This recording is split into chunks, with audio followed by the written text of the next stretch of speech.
All right, we use water every single day, but we don't always keep up with just how that water is treated, who manages it. And so to help make sure that you're up to date with all of the inner workings and all of the behind the scenes, we have someone here to answer questions. The Charleston Water System is putting on multiple Ask Me Anything sessions over the next couple of weeks, and one person who will be fielding those concerns is Mike Saya here with the Charleston Water Systems. Thanks for being here with us today. Thanks for having me.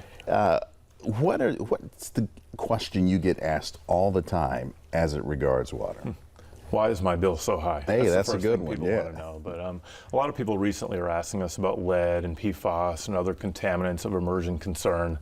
And so we're going to go down those rabbit holes with people. What we're going to do is we're going to take these really complicated topics and we're going to make them really easy for people to understand. And then they'll have the opportunity to really ask any question they want. And they can take it wherever they want. If they want to talk about their home plumbing or chemicals in drinking water, we can answer any question that comes our way. Now, you are the Charleston Water System. Who all is available or allowed to attend these sessions? Is it just water system customers or is it open to anybody?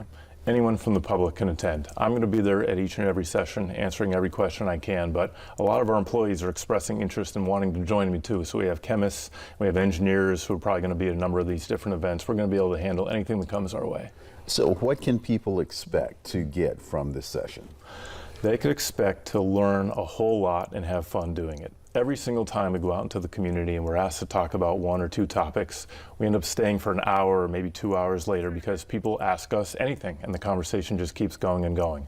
Well, we want to start with that. We're going to get the essentials like lead and PFAS. We're going to compare and contrast well water and municipal drinking water and bottled water.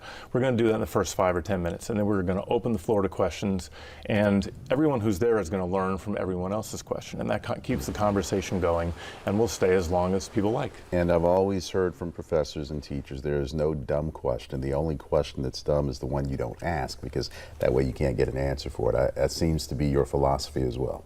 100%. We want people to walk away from this experience understanding everything that they've come to learn about and to have all their questions and more answered, because it's, like I said, it's a communal effort.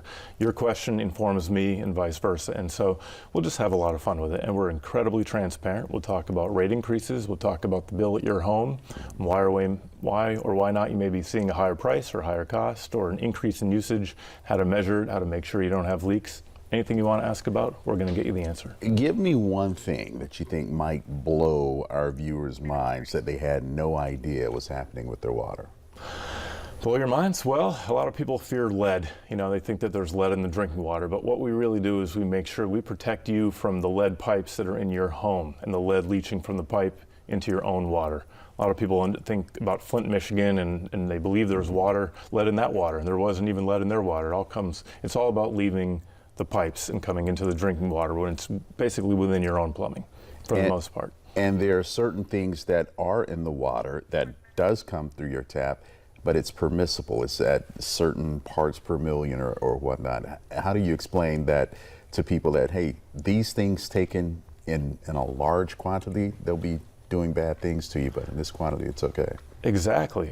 People can't really wrap their head around proportion and amounts. When they think about lead, they just want no lead, and we don't want there to be any lead in their water or PFAS or any other compound. Frankly, there's about 60 plus different compounds in our water that don't seem very natural to people. But the question is, are they dangerous or harmful in the minuscule amounts that are actually present in the water?